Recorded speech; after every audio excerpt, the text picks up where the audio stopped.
Hello Slackers, welcome to the Slacker YouTube channel. My name is Slacker Phil, aka Phil Taggart, and what we do on this channel is every single week we offer you up the finest guests, we play some demos, we get some insight what it's like, and it's everything to do with music. So if you are into that and you like it weekly, then like, subscribe, you know what to do. This week we have got Daniel Avery, the man who is responsible for getting me into dance music in a really, really big way. We had him on the podcast and he was an incredible guest, and he brought with him a 6 or 7 minute version of Drone Logic that has never seen the light of day before.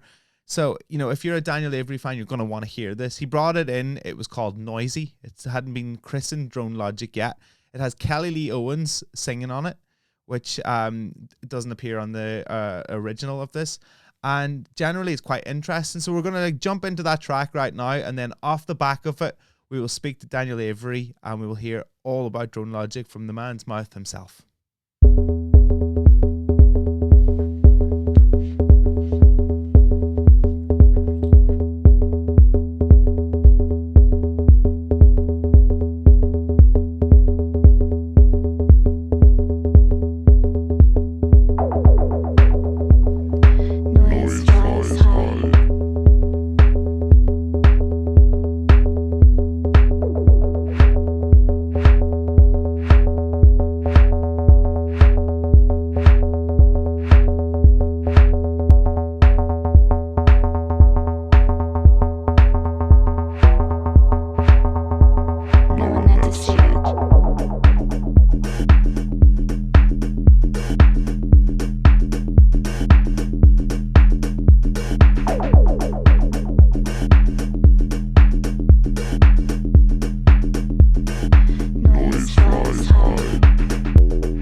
That was a demo of Drone Logic by Daniel Avery. He's my guest today, and that version, I love getting these versions sent over to me as the demo form because they never have the original name that they end up being called.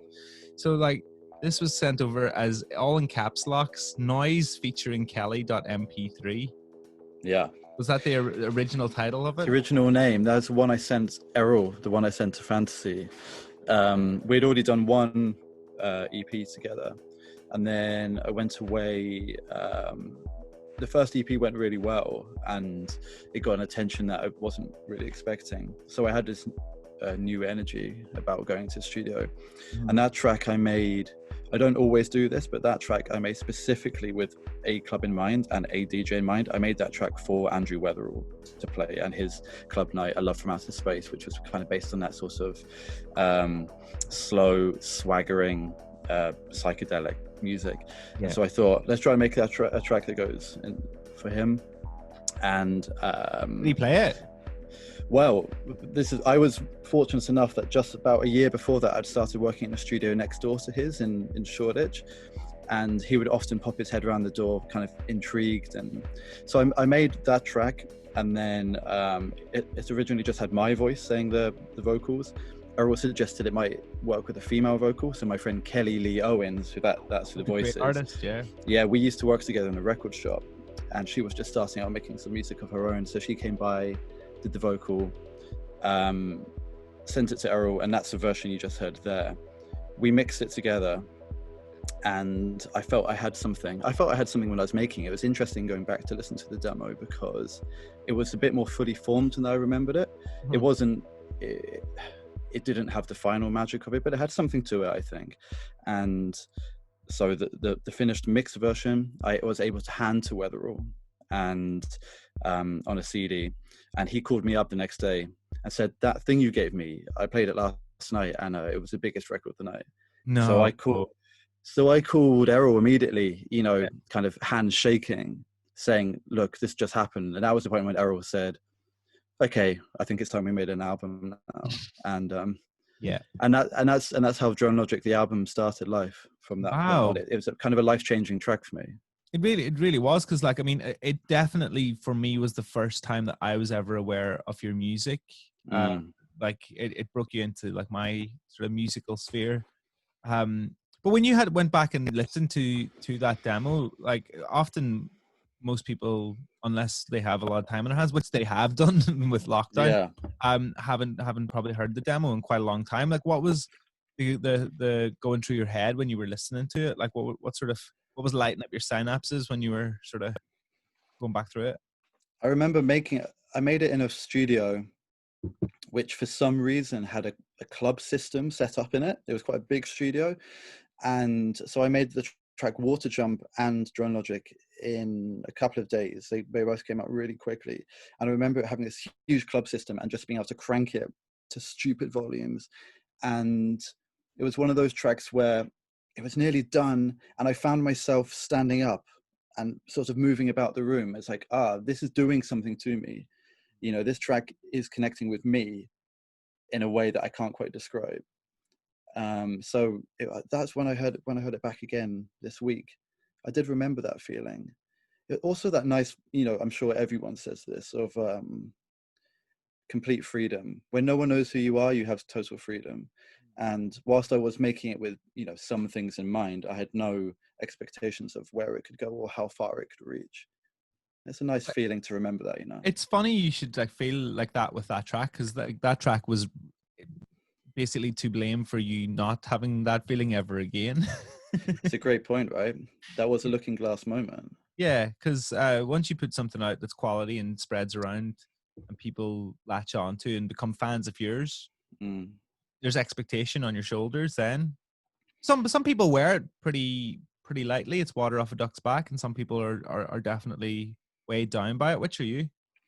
A bit of both. Yeah. It's still the thing that most people want to talk about, which I do understand. Most people say, and it's generally all positive. I have so many comments about the best comments I've had over the past few years have all revolved around things like, I thought I didn't really like dance music, but then someone gave me Drum Logic, and now I go out every week. I've had people say that kind of thing to me. I can understand that, because like Mm. I absolutely adore dance music. I love dance music, but I'm not a clubber. Yeah, yeah. And I think it's because I come from some kind of similar background where I had no aspirations to be a DJ. Club culture didn't even figure in my head until way, way later in life. So I think there might be, even unconsciously, some sort of, fingerprints of that I've left on my records. But then, of course, I mean, I don't know if it comes from other people or from myself, but Drone Logic blew up way bigger than I ever thought it would. And I've definitely had moments in the past few years where weighed down is a bit too heavy an expression, but it's had an effect. I mean, Yeah, of Song course. for Alpha, my second album, took 5 years to make. I hit every cliched obstacle in the book, every hurdle, every single Mhm. one I hit. It was quite literally the cliched difficult second album. I couldn't have been more cliched. It was kind of pathetic at times.